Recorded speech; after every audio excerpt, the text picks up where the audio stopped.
सिद्धांति नहीं, क्योंकि वे तो ब्रह्म कार्य ब्रह्म से संबंध रखने वाले हैं। स्त्री आदि तो कार्य ब्रह्म में ही हो सकते हैं, कारण ब्रह्म में नहीं। जैसा कि एक ही अद्वितीय ब्रह्म जहाँ कोई और नहीं देखता, तब किसके द्वारा किसे देखे इत्यादि श्रुतियों से सिद्ध होता है। इसके सिवा विद्या और कर्म का विरोध होने के कारण भी उनका समुचित नहीं हो सकता, जिसमें कर्ता कारण आदि कारक विशेषों का पूर्णतया लय होता है। तब उस तत्व को ब्रह्म को विशेष विषय करने वाली विद्या अपने से विपरीत साधन साध्य कर्म से विरुद्ध है। एक ही वस्तु परमार्थतः कर्ता आदि विशेष से युक्त हो और उससे रहित दोनों ही प्रकार से नहीं देखी जा सकती। उनमें से एक पक्ष अवश्य और मिथ्या होना चाहिए। इस प्रकार किसी एक के मिथ्यात्व का प्रसंग उपस्थित होने पर जो स्वभाव से ही अज्ञान का विषय है, उस द्वैत का ही मिथ्या होना उचित है। जैसा कि जहाँ द्वैत के समान होता है वह मृत्यु से मृत्यु को प्राप्त होता है, जहाँ अन्य देखता है वह अल्प है। ये अन्य में अन्य है मैं ये अन्य है मैं अन्य हूँ, जो थोड़ा सा भी अंतर करता है उसे भय प्राप्त होता है इत्यादि सैकड़ों श्रुतियों से प्रमाणित होता है। तथा एक रूप से ही देखना चाहिए, एक ही अद्वितीय ये सब ब्रह्म ही है, ये सब आत्मा ही है इत्यादि श्रुतियों से एकत्व की सत्यता सिद्ध होती है। संप्रदान आदि कारण कारक भेद के दिखाई न देने पर कर्म होना संभव भी नहीं है। ज्ञान के प्रसंग में भेद दृष्टि के अपवाद तो सहस्त्रों सुनने में आते हैं, अतः विद्या और कर्म का विरोध है, इसलिए भी उनका समुचित होना असंभव है। ऐसी दशा में पूर्व में तुमने जो कहा था कि परस्पर मिले हुए विद्या और कर्म दोनों से मोक्ष होता है, वह सिद्ध नहीं होता। पूर्व पक्ष कहता है कर्म भी श्रुतिविहीन है, अतः ऐसा मानने पर श्रुति से विरोध उपस्थित होता है। यदि सर्पादि भ्रांतिजनिक ज्ञान का बाध करने वाले रज्जु आदि विषयक ज्ञान के समान कर्ता आदि कारक विषयों का बाध करके ही आत्मत्व के ज्ञान का विधान किया जाता है, तो कोई विषय न रहने के कारण कर्म का विधान करने वाली श्रुतियों का उन विद्या का विधान करने वाली श्रुतियों से विरोध उपस्थित होता है, और कर्मों का विधान भी किया ही गया है तथा सभी श्रुतियां कारणभूत है, इसलिए पूर्वोक्त विरोध का होना उचित ही नहीं है। यदि ऐसा कहे तो सिद्धांति कहता है यह कथन ठीक नहीं है, क्योंकि श्रुतियां परम पुरुषार्थ का उपदेश करने में प्रवृत्त है। श्रुति ज्ञान का उपदेश करने में तत्पर है, उसे संसार से पुरुष का मोक्ष कराना है। इसके लिए संसार की हेतुभूत विद्या के द्वारा निवृत्ति करना आवश्यक है, अतः वह विद्या का प्रकाश करने वाली होकर प्रवृत्त हुई है, इसलिए ऐसा मानने से कोई विरोध नहीं आता। पूर्व किंतु ऐसा मानने पर भी तो कर्मादि कारक की सत्ता का प्रतिपादन करने वाले शास्त्रों का तो उससे विरोध होता ही है। सिद्धांति ऐसी बात नहीं है। स्वभावतः प्राप्त कारकों के अस्तित्व को स्वीकार कर संचित पापों के क्षय के लिए कर्मों का विधान करने वाला शास्त्र मुमुक्षों और फल की इच्छा वालों को उसके इष्ट फल की प्राप्ति कराने का साधन है। वह कारकों का अस्तित्व सिद्ध करने में प्रवृत्त नहीं है। जिस पुरुष का संचित पाप रूप प्रतिबंध विद्यमान रहता है, उसे ज्ञान की उत्पत्ति नहीं हो सकती। उसका क्षय हो जाने पर ही ज्ञान होता है और तभी अविद्या की निवृत्ति होती है तथा उसके अंतर ही संसार की आत्यंतिक उत्पत्ति होती है। इसके सिवा जो पुरुष अनात्मदर्शी है, उसे ही अनात्म वस्तु संबंधिनी कामना हो सकती है। कामना वाला ही कर्म करता है और उससे उसका फल भोगने के लिए उसे शरीरादि ग्रहण रूप संसार की प्राप्ति होती है। इसके विपरीत जो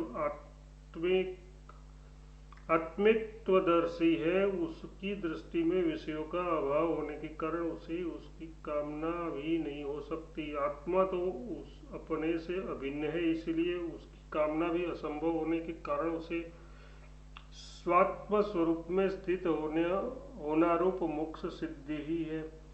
इसलिए भी ज्ञान और कर्म का विरोध है, और विरोध होने के कारण ही ज्ञान मोक्ष के प्रति कर्म की अपेक्षा नहीं रखता। हाँ, आत्मलाभ में पूर्व संचित पापरूप प्रतिबंध की निवृत्ति द्वारा नित्य कर्म ज्ञान प्राप्ति के हेतु अवश्य होते हैं। इसलिए इस प्रकरण में कर्मों का उल्लेख किया गया है। ये हम पहले ही कह चुके हैं। इस प्रकार भी कर्म का विधान करने वाली श्रुतियों का विद्या विधायिनी श्रुतियों से विरोध नहीं है। अतः ये सिद्ध हुआ है कि केवल विद्या से ही परम श्रेय की प्राप्ति होती है।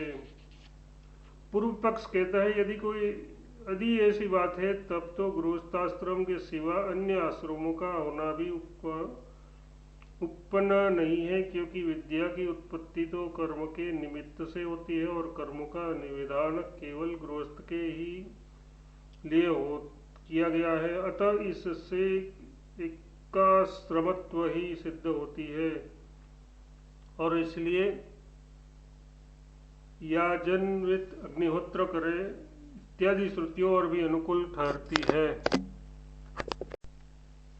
सिद्धांति कहता है ऐसी बात नहीं है, क्योंकि कर्म तो अनेक है, केवल अग्निहोत्र आदि कर्म नहीं है। ब्रह्मचर्य, तप, सत्य भाषण, सम, दम और अहिंसा आदि अन्य कर्म भी इतर आश्रमों के लिए प्रसिद्ध ही है। वे तथा ध्यान, धारणा रूप कर्म हिंसा आदि दोषों से असंकीर्ण होने के कारण ज्ञान की उत्पत्ति में सर्वोत्तम साधन है। आगे ये कहेंगे कि तप के द्वारा ब्रह्म को जानने की इच्छा कर जन्मांतर में किए हुए कर्मों से तो गृहस्थाश्रम स्वीकार करने से पूर्व भी ज्ञान की उत्पत्ति होना संभव है, तथा गृहस्थाश्रम की स्वीकृति केवल कर्मों के ही लिए की जाती है। अतः कर्म साध्य ज्ञान की प्राप्ति हो जाने पर तो गृहस्थाश्रम की स्वीकृति भी व्यर्थ ही है।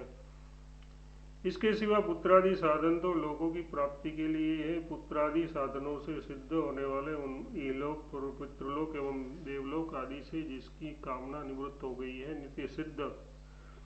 नित्य सिद्ध आत्मा का साक्षात्कार करने वाले एवं कर्मों में कोई प्रयोजन न देखने वाले उस ब्रह्मवेता की कर्मों में कैसे प्रवृत्ति हो सकती है। जिसने गृहस्थाश्रम स्वीकार कर लिया है उसे भी जब ज्ञान की प्राप्ति होती है और ज्ञान के परिपाक से विषयों में वैराग्य होता है, तो कर्मों में अपना कोई प्रयोजन न देखकर उससे निवृत्ति ही होगी। इस विषय में अरिमैत्रिय अब मैं इस स्थान से संन्यास करना चाहता हूँ इत्यादि श्रुति रूप लिंग भी देखा जाता है। पूर्व पक्ष कहता है किंतु कर्म के प्रति श्रुति का अधिक प्रत्यय देखने से तो ये बात ठीक नहीं जान पड़ती। अग्निहोत्रादि कर्म के प्रति श्रुति का विशेष प्रयत्न है। कर्मानुष्ठान में आयास भी अधिक है, क्योंकि अग्निहोत्रादि कर्म अनेक साधनों से सिद्ध होने वाले हैं। अन्य आश्रमों में कर्म, तप और ब्रह्मचर्य आदि तो गृहस्थाश्रम में भी नहीं उन्हीं के समान कर्तव्य तथा अल्प साधन की अपेक्षा वाले हैं। अतः अन्य आश्रमियों के साथ गृहस्थाश्रम को समान सा मानना तो उचित नहीं है।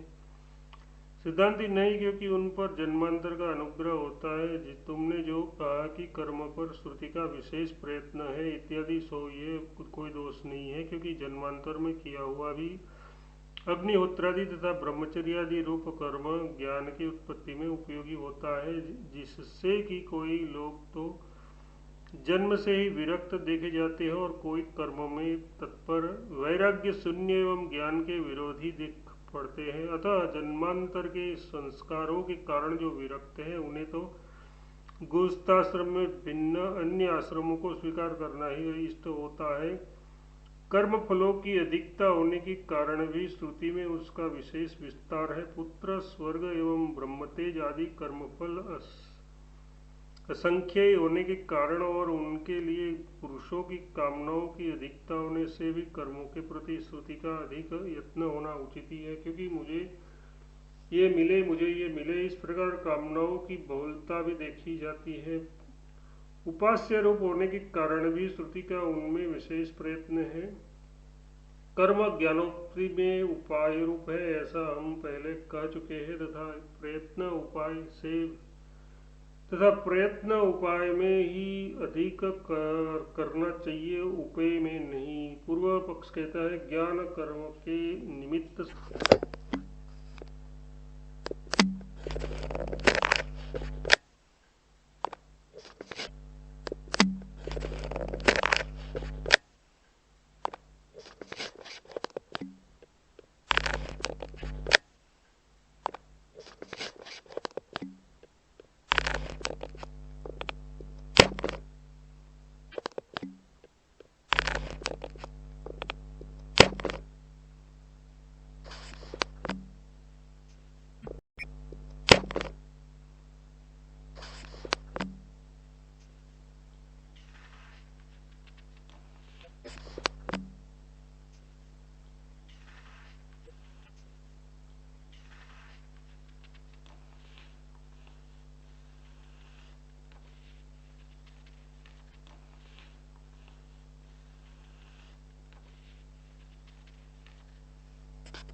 द्वादश अनुवाक पूर्व कथित विद्या की प्राप्ति के प्रतिबंधों की शांति के लिए शांति पाठ किया जाता है।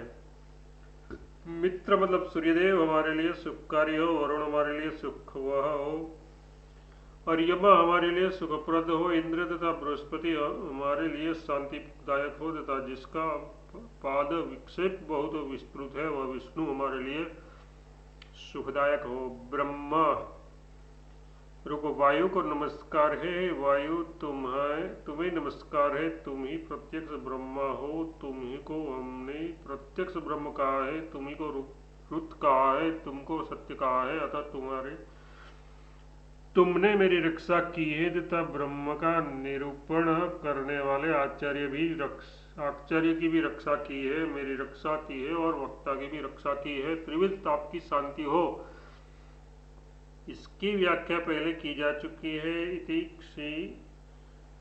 शिक्षावल्या द्वादशोऽनुवाक इति श्रीमद् परमहंस परिव्राजकाचार्य गोविंद भगवत पूज्य पाद शिष्य श्री मच्छकर भगवतः कृतो तैत्तिरीयोपनिषदाध्याय शिक्षावल्ली समाप्त।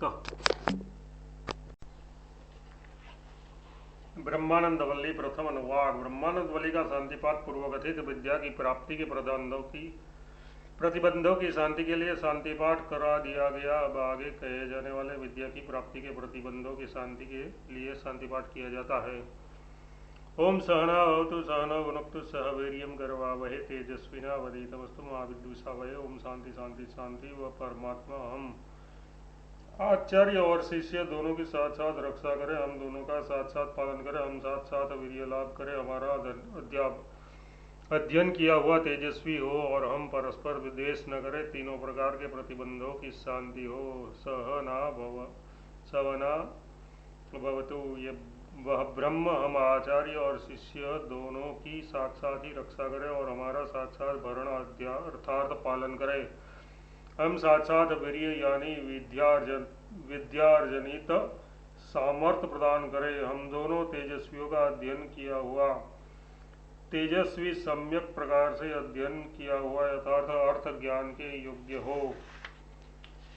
हम विद्वेष न करें। विद्या ग्रहण के कारण शिष्य अथवा आचार्य का प्रमाद कृत अन्याय से द्वेष हो सकता है। उसकी शांति के लिए माँ विद्वेषा वहे ऐसी कामना की गई है। तात्पर्य है कि हम एक दूसरे के विद्वेषों को प्राप्त न हो। शांति शांति शांति। हम इस प्रकार 3 बार शांति शब्द उच्चारण करने का प्रयोजन हमारे पहले कहा जा चुका है। ये शांति पाठ आगे कहे जाने वाली विद्या के विघ्नों की शांति के लिए है। इसके द्वारा निर्विघ्नता पूर्वक आत्मविद्या की प्राप्ति की कामना की गई है, क्योंकि वही परम श्रेय का भी मूल कारण है।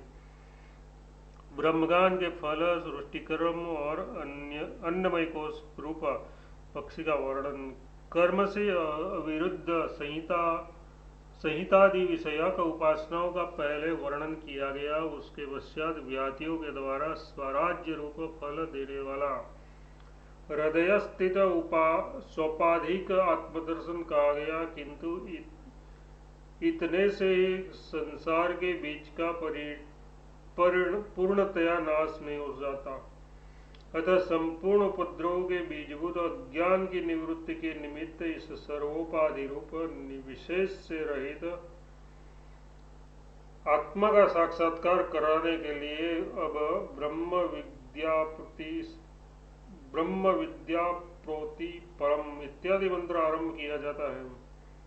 इस ब्रह्म विद्या का प्रयोजन अविद्या की निवृत्ति है, उससे संसार का आत्यंतिक अभाव होता है। यही बात ब्रह्मवेत्ता किसी से नहीं डरता इत्यादि वाक्य से श्रुति आगे कहेगी भी। संसार के निमित्त अज्ञान के रहते हुए पुरुष अभय स्थिति को प्राप्त कर लेता है तथा उसे कृत और अकृत अर्थात पुण्य और पाप ताप नहीं पहुंचते। ऐसा मानना सर्वथा अयुक्त है। इससे जाना जाता है कि इस सर्वात्मक ब्रह्म विषयक विज्ञान से ही संसार का आत्यंतिक अभाव होता है। इस कारण के संबंध और प्रयोजन का ज्ञान कराने के लिए श्रुति ने स्वयं ही ब्रह्म विदा प्रोति परम इत्यादि वाक्य से आरंभ में ही इसका प्रयोजन बतला दिया है। क्योंकि संबंध और प्रयोजन का ज्ञान हो जाने पर ही पुरुष विद्या के श्रवण ग्रहण धारण और अभ्यास के लिए प्रवृत्त हुआ करता है। श्रोतव्यो मंतव्यो निदिध्यासितव्य इत्यादि दूसरी श्रुतियों से भी यही निश्चय होता है कि विद्या का फल श्रवण आदि पूर्वक होता है। ब्रह्मवेदा परमात्मा को प्राप्त कर लेता है, उसके विषय में यह श्रुति कही गई है। ब्रह्म सत्य ज्ञान और अनंत है। जो पुरुष से बुद्धि रूप परम आकाश में निहित जानता है, वह सर्वज्ञ ब्रह्म रूप से एक साथ ही संपूर्ण भोगों को प्राप्त कर लेता है। इस आत्मा से ही आकाश उत्पन्न हुआ, आकाश से वायु, वायु से अग्नि, अग्नि से जल, जल से पृथ्वी, पृथ्वी से औषधियां, औषधियों से अन्न और अन्न से पुरुष उत्पन्न हुआ। वह ये पुरुष अन्न एवं रसमयी है। उसका ये सिर ही सिर है, यह दक्षिण बाहु ही दक्षिण पक्ष है, ये वाम बाहु वाम पक्ष है। ये शरीर का मध्य भाग आत्मा है और ये नीचे का भाग पुष्ट प्रतिष्ठा है। उसके विषय में ही यह श्लोक है। ब्रह्मविता ब्रह्म जिसका लक्षण आगे कहा जाएगा और जो इससे बड़ा होने के कारण ब्रह्म कहलाता है, उसे जो जानता है उसका नाम ब्रह्मविता है। वह ब्रह्मविता उस परम निरतिशय ब्रह्म को ही आप्रोति प्राप्त कर लेता है। क्योंकि अन्य के विज्ञान से किसी अन्य की प्राप्ति नहीं हुआ करती। वह जो कि निश्चय ही उस परब्रह्म को जानता है, वह निश्चय ही उस परब्रह्म को जानता है, ब्रह्म ही हो जाता है। ये एक दूसरी श्रुति ब्रह्मवेता को स्पष्टतया ब्रह्म की ही प्राप्ति होना प्रदर्शित करती है। शंका, ब्रह्म सर्वगत और सबका आत्मा है ऐसा आगे कहेंगे, इसलिए वह प्राप्य नहीं हो सकता। प्राप्ति तो अन्य परिच्छिन्न पदार्थ की किसी अन्य परिच्छिन्न पदार्थ द्वारा ही होती देखी गई है। किंतु ब्रह्म तो अपरिच्छिन्न और सर्वात्मक है, इसलिए परिच्छिन्न और अनात्म पदार्थ के समान उसकी प्राप्ति होनी असंभव है। समाधान, ये कोई दोष की बात नहीं है। किस प्रकार नहीं है? क्योंकि ब्रह्म की प्राप्ति और अप्राप्ति तो उसके साक्षात्कार और असाक्षात्कार की अपेक्षा से है। जिस प्रकार दशम पुरुष के लिए प्रकृत और दशम संख्या की पूर्ति करने वाला अपना आप सर्वथा अव्यहित होने पर भी संख्या करने योग्य बाह्य विषयों में आसक्त चित्त रहने के कारण वह अपने स्वरूप का अभाव देखता है, उसी प्रकार पंचभूत तन्मात्राओं से उत्पन्न हुए बाह्य परिच्छिन्न अन्नमय कोशादि में आत्मभाव देखने वाला ये जीव परमार्थतः ब्रह्मस्वरूप होने पर भी उसमें आसक्त हो जाता है और अपने परमार्थ पर ब्रह्म स्वरूप का अभाव देखना पर पर परमार्थ ब्रह्म स्वरूप का अभाव देखना रूप अविद्या से अन्नमय कोश आदि बाह्य अनात्माओं को आत्म स्वरूप से देखने के कारण मैं अन्नमय आदि अनात्माओं से भिन्न नहीं हूँ ऐसा अभिमान करने वाला है। इस प्रकार अपना आत्मा होने पर भी अविद्यावश ब्रह्म अप्राप्य ही है। जिस प्रकार प्रकृत मतलब दशम संख्या को पूर्ण करने वाला अपना आप अविद्यावश अप्राप्य रहता है और फिर किसी के द्वारा स्मरण करा दिए जाने पर विद्या द्वारा उसकी प्राप्ति हो जाती है, उसी प्रकार अविद्यावश जिसके ब्रह्म स्वरूप की उपलब्धि नहीं होती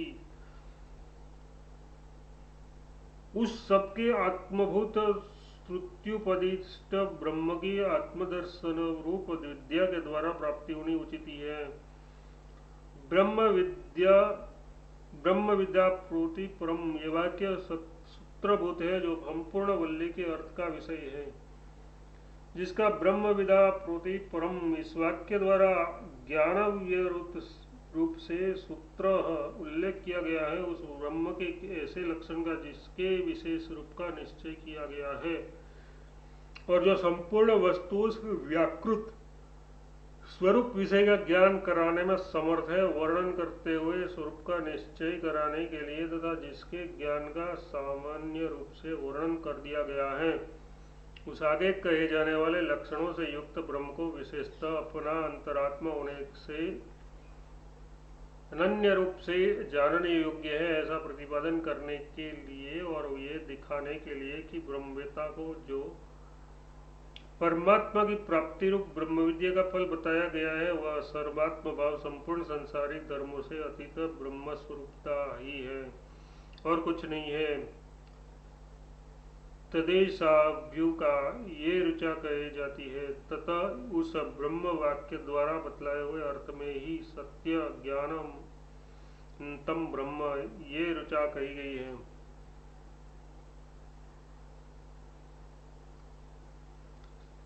सत्यम ज्ञानानंतम ब्रह्म ये वाक्य ब्रह्म का लक्षण कराने के लिए है। सत्य आदि तीन पद विशेष ब्रह्म के विशेषण बतलाने के लिए है। ब्रह्म वेद रूप से विवक्षित बतलाए जाने को इष्ट होने के कारण ब्रह्म विशेष्य है। क्योंकि ब्रह्म प्रधानतया वेद रूप से ज्ञान के विशेष रूप से विवक्षित है इसलिए उसे विशेष्य समझना चाहिए। अतः इस विशेषण विशेष्य भाव के कारण एक ही विभक्ति वाले सत्य आदि तीनों पद समाधिकरण है। सत्य आदि तीन विशेषणों से विशेषित होने वाला ब्रह्म अन्य विशेष्यों से पृथक रूप से निष्क्रिय किया जाता है। जिसका अन्य पदार्थों से पृथक रूप से निश्चय किया गया है उसका इसी प्रकार ज्ञान हुआ करता है जैसे लोक में नील विशाल और सुगंधित कमल ऐसा कहकर ऐसे कमल का अन्य कमलों से पृथक रूप से निश्चय किया जाता है। शंका अन्य विशेषणों का व्यावर्तन करने पर ही कोई विशेषित हुआ करता है जैसे नीला अथवा लाल कमल। जिस समय अनेक द्रव्य एक ही जाति के और अनेक विशेषणों की योग्यता वाले होते हैं तभी विशेषणों की सामर्थ्यता होती है। एक ही वस्तु में किसी अन्य विशेषण का संबंध न हो सकने के कारण विशेषण की सामर्थ्यता नहीं होती। जिस प्रकार ये सूर्य एक ही है उसी प्रकार ब्रह्म भी एक ही है, उसके सिवा अन्य ब्रह्म है ही नहीं। जिनसे कि नील कमल के समान उसकी विशेषता बतलाई जाए। समाधान ऐसा कहना ठीक नहीं क्योंकि ये विशेषण लक्षण के लिए है। अब इस सूत्र वाक्य की ही व्याख्या करते हैं। ये दोष नहीं हो सकता क्योंकि ये विशेषण लक्षणार्थ प्रधान है, केवल विशेषण प्रधान ही नहीं है किंतु लक्षण लक्ष्य तथा विशेषण विशेष्य में विशेषता अंतर क्या है सो बताते हैं। विशेषण तो अपने विशेष्य का उसके सजातीय पदार्थों से ही व्यावर्तन कराने वाले होते हैं, किंतु लक्षण उसे सभी सभी से व्यावृत्त कर देता है। जिस प्रकार अवकाश देने वाला आकाश होता है, इस वाक्य में है। ये हम पहले ही कह चुके हैं कि ये वाक्य आत्मा का लक्षण करने के लिए है। सत्यादि शब्द परमार्थ दूसरे के लिए होने के कारण परस्पर संबंधित नहीं है, वे तो विशेष्य के ही लिए है। अतः उनमें से प्रत्येक विशेषण शब्द परस्पर एक दूसरे की अपेक्षा न रखकर ही सत्य ब्रह्म, ज्ञान ब्रह्म, अनंत ब्रह्म, इस प्रकार ब्रह्म शब्द से संबंधित है। सत्यम जो पदार्थ जिस रूप से निश्चय किया गया है, उससे व्यभिचरित न होने के कारण वह सत्य कहलाता है। जो पदार्थ जिस रूप से निश्चित किया गया है, उस रूप में व्यभिचरित होने पर वह मिथ्या कहा जाता है, इसलिए विकार मिथ्या है। विकार केवल वाणी से आरंभ होने वाला और नाम मात्र है, बस वृत्ति का ही सत्य है। इस प्रकार निश्चय किया जाने के कारण सत्य ही सत्य है। अतः सत्यम ब्रह्म, ये वाक्य ब्रह्म को विकार मात्र से निवृत्त करता है। इससे ब्रह्म का कारणत्व प्राप्त होता है और वस्तु रूप होने से कारण में कारणत्व रहा करता है। अतः मृतिका के समान उसकी जड़ रूपता का प्रसंग उपस्थित हो जाता है। इससे ज्ञानम ब्रह्म ऐसा कहा है। ज्ञान प्राप्ति यानी अवबोध को कहते हैं। ज्ञान शब्द भाववाचक है। सत्य और अनंत के साथ ब्रह्म का विशेषण होने के कारण उसका अर्थ ज्ञानकर्ता नहीं हो सकता। उसका ज्ञान कर्तृत्व स्वीकार करने पर ब्रह्म की सत्यता और अनंतता संभव नहीं है। ज्ञानकर्ता रूप से विकार को प्राप्त होने वाला होकर ब्रह्म सत्य और अनंत कैसे हो सकता है? जो किसी से भी विभक्त नहीं होता वही अनंत हो सकता है। ज्ञानकर्ता होने पर तो वह ज्ञेय और ज्ञान से विभक्त होगा, इसलिए उसकी अनंतता सिद्ध नहीं हो सकेगी। जहाँ किसी दूसरे को नहीं जानता वह भूमा है, और जहाँ किसी दूसरे को जानता है वह अल्प है। इस एक दूसरी श्रुति से ये सिद्ध होता है। इस श्रुति में दूसरे को नहीं जानता, इस प्रकार विशेष का प्रतिषेध होने के कारण वह स्वयं अपने को ही जानता है। ऐसी यदि कोई शंका करे तो ठीक नहीं, क्योंकि ये वाक्य भूमा के लक्षण का विधान करने में प्रवृत्त है। यत्र नान्य पश्चिंती इत्यादि वाक्य भूमा के लक्षण का विधान कराने में तत्पर है। अन्य को देखता है। इस लोक प्रसिद्ध वस्तु स्थिति को स्वीकार कर जहाँ ऐसा नहीं है वहाँ भूमा है। इस प्रकार उसके द्वारा भूमा के स्वरूप का बोध कराया जाता है। अन्य शब्द का ग्रहण तो यथा प्राप्य द्वैत का प्रतिषेध करने के लिए है। अतः ये वाक्य अपने में क्रिया का अस्तित्व प्रतिपादन करने के लिए नहीं है, और स्वात्मा में को तो भेद का अभाव होने के कारण उसका विज्ञान होना संभव ही नहीं है। आत्मा का विज्ञेयत्व स्वीकार करने पर तो ज्ञाता के अभाव का प्रसंग उपस्थित हो जाता है, क्योंकि वह तो विज्ञेय रूप से ही विनियुक्त प्रयुक्त हो चुका है। अतः उसे ज्ञाता कैसे माना जाए? शंका, एक ही आत्मा ज्ञेय और ज्ञाता दोनों प्रकार से हो सकता है, ऐसा माने तो समाधान